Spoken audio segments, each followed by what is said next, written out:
Today, every living president joined together in Washington to honor the life and legacy of former President Jimmy Carter. President Joe Biden gave the eulogy at today's funeral at the National Cathedral before Carter's final burial in Plains, Georgia. My colleague Kelly O'Donnell has the details. The 39th president brought together decades of his successors, their interactions appearing to set aside conflicts in politics and personalities. One handshake ended nearly 4 years of no contact between former Vice President Pence and the president he served. And Mr. Obama and Mr. Trump engaged in conversation. In his eulogy, President Biden praised Carter's example of leadership. Strength of character is more than title or the power we hold. Sons of the late Republican President Gerald Ford and Carter's Vice President Walter Mondale read tributes their fathers had written. It was because of our shared values that Jimmy and I respected each other as adversaries, even before we cherished one another as dear friends. We told the truth. We obeyed the law. And we kept the peace. Joining me now, two good friends of mine, Peter Baker, Chief White House Correspondent for the New York Times, and former U.S. Attorney Joyce Vance. She spent 25 years as a federal prosecutor. Peter, all 5 living presidents were seated together, basically on the eve of Donald Trump's inauguration, to honor a president who stood for peace, decency, humanity, integrity. What's your reaction to what we saw today? Yeah, I mean, Donald Trump's name never came up in any of the eulogies or tributes today, and he probably was bothered by that. But there was sort of an implicit message anyway. The contrast between the tributes to Jimmy Carter, a man of faith, a man of humility, a man who was dedicated to fighting for social justice and peace and fighting disease, whatever his flaws, whatever the faults, whatever the setbacks and failures of his presidency, stands in contrast, of course, to an incoming president who fights with his adversaries and even his friends, who expresses desire now for territorial acquisitions over other people's territory, who prefers divisiveness over unity. And I think that that implicit message came through from the tributes, even that didn't make it in an explicit way. What stuck out to you, Peter, from the interactions we saw between former presidents, vice presidents, and their wives? I mean, I read all this noise today about people kind of outraged that it seemed that President Obama was cordial to President Trump, which to me seems bananas. I mean, they're at a funeral service and they're cordial. Isn't that the way adults are supposed to behave? Well, adults, yes, but we're talking about politicians, remember, so that's not necessarily the same thing. Look, you know, this is a rare occasion when you have all the living presidents in the same place at the same time. Doesn't happen that often in American life, especially 5 at a time. It'll happen again now in 11 days with the inauguration. So there was a lot of, you know, study of body language and, you know, criminology. What does this mean? What does that mean? Somebody shook somebody's hand, somebody didn't. You're right. Obviously, Barack Obama, he was seated next to President Trump, President-elect Trump. He didn't have a choice in that seating. That's the protocol.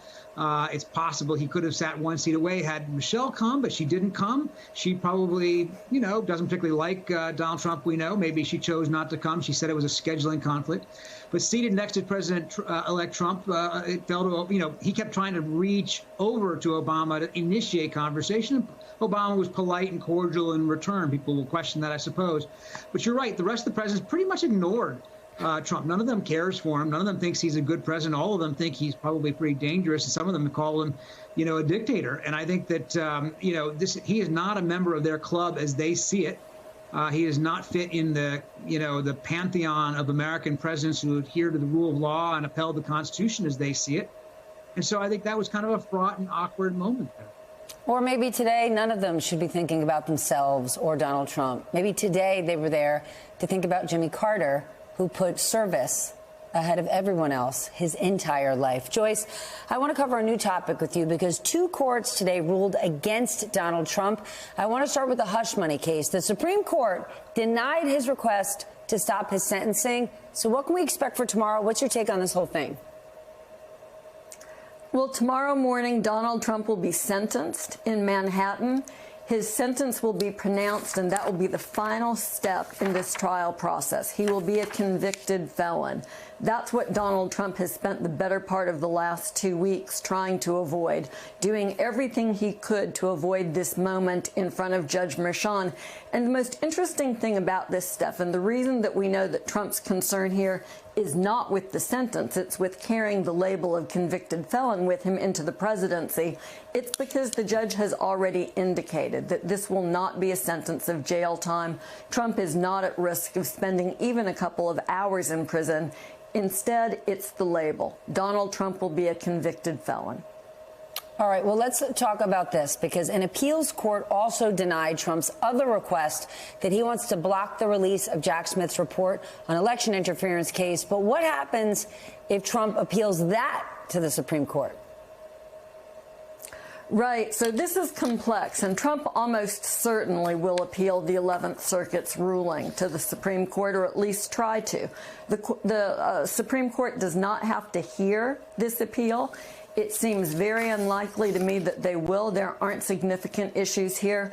But, of course, we're dealing with the Supreme Court unlike any other, and so we can't rule out the possibility that they'll entertain this appeal until it actually reaches them. But what this is about, quite frankly, is just a quibble about whether or not the Justice Department can comply with the law that requires them to release a report at the end of a special counsel investigation. And Donald Trump, like he so often does, wants special treatment.